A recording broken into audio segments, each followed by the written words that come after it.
Vietnam was the first helicopter war. From the iconic Huey to the massive Chinook, these are the machines that changed combat forever. To kick things. Utility, troop transport and slicks. Off here is utility troop transport and Bell UH-1 Iroquois. This legendary bird became the symbol of the entire conflict. It carried troops into hot zones and evacuated the wounded. Most people simply knew it as the Huey. Was the backbone of air mobility operations. Sikorsky H-34 Chalk Seahorse.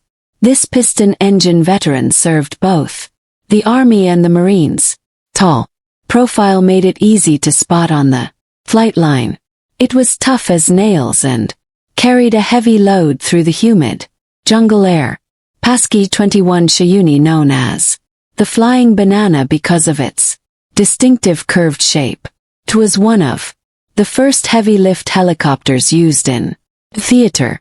Its unusual appearance made it stand out, but the design was practical and effective. Despite looking strange, it proved reliable and got the job done during the early years of the war, moving troops and supplies where other aircraft could not.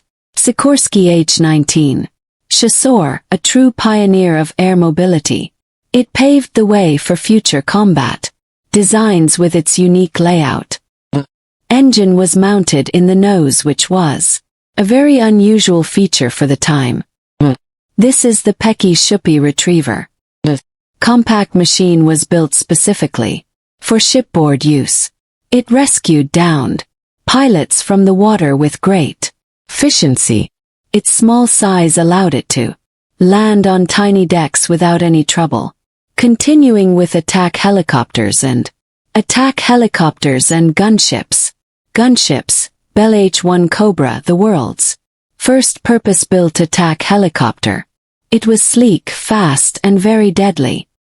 Provided vital fire support for troops on the ground from its incredibly narrow two-person cockpit, Boeing AC-47 Chinook. Only a few of these heavily armed monsters were ever built. They were basically flying fortresses.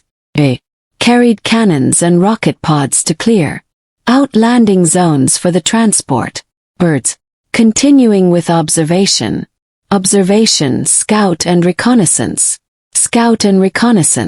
Hughes OH-6, Hughes. Pilots called this one the Loach. It was small, agile, and very hard for the enemy to hit. Scouted at low levels to find hidden positions in the dense trees. Bell 58 Kiwa, a reliable scout and observation platform. Worked closely with ground units to coordinate airstrikes. It was quiet and efficient in its reconnaissance role. During the later years, the next one, Bell 013 Sioux.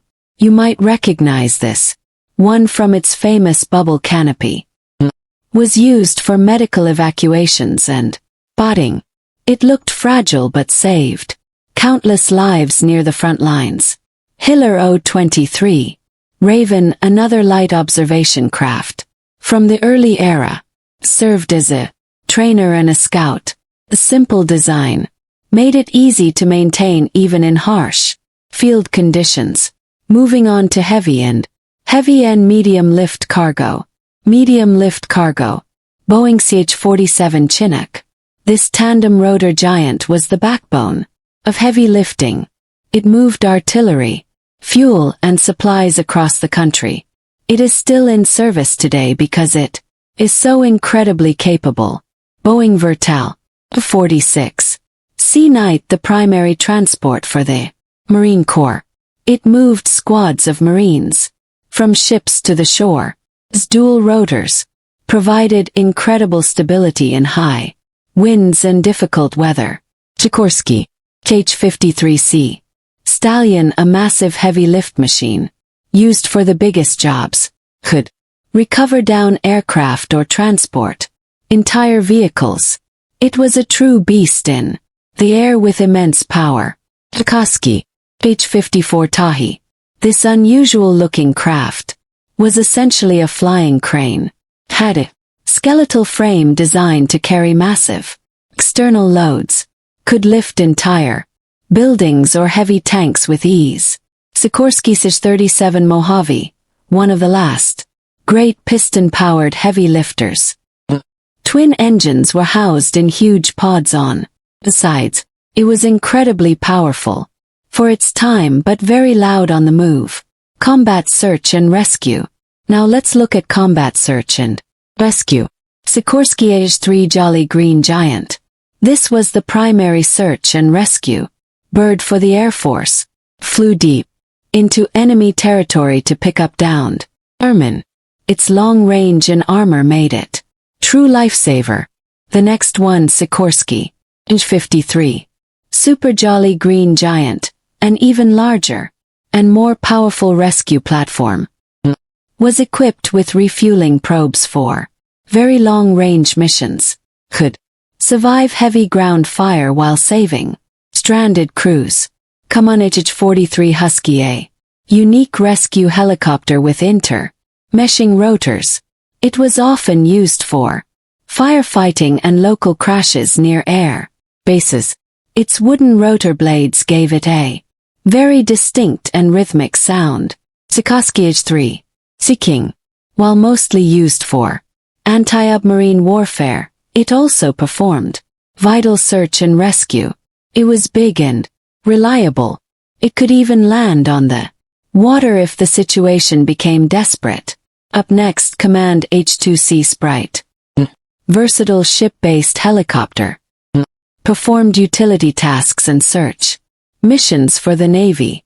Its compact design was perfect for landing on small cruiser and destroyer decks. Sikorsky Sig-52 Sea Guard and amphibious helicopter used by the Coast Guard. Played an important role in search and rescue missions near the coast and in the Gulf. Its boat-like hull allowed it to land on water and bob safely on the waves, making rescues possible in rough conditions. Reliable and versatile, it became a trusted aircraft for saving lives at sea. And our last category is Specialized Drone and Covert. Specialized Drone and Covert Gyrodyne. H-50-. This was actually a remote controlled drone.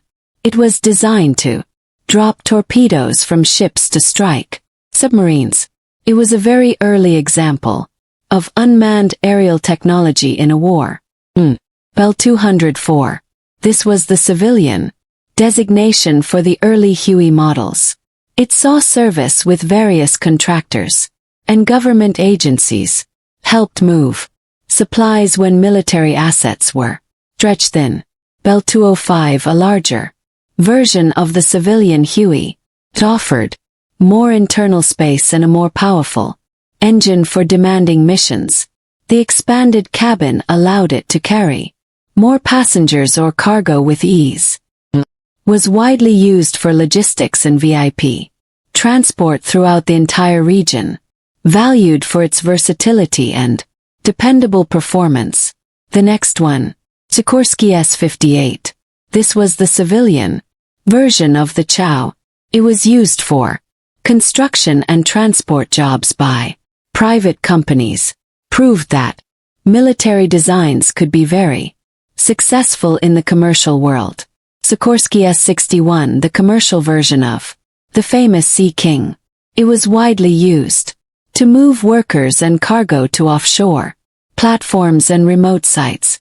Strong lift capability and roomy cabin made it well suited for demanding jobs. Known for its reliability, it became a favorite for heavy utility work throughout the area. Hughes 500, the civilian variant of the Caillou Scout. It was fast, light and very maneuverable. Many were used by private groups and for specialized government tasks during the conflict. Boeing Vertal 107. This was the commercial counterpart to the Sea Knight. It served as a medium lift transport for various organizations. Its dual rotors made it excellent for carrying heavy cargo in TI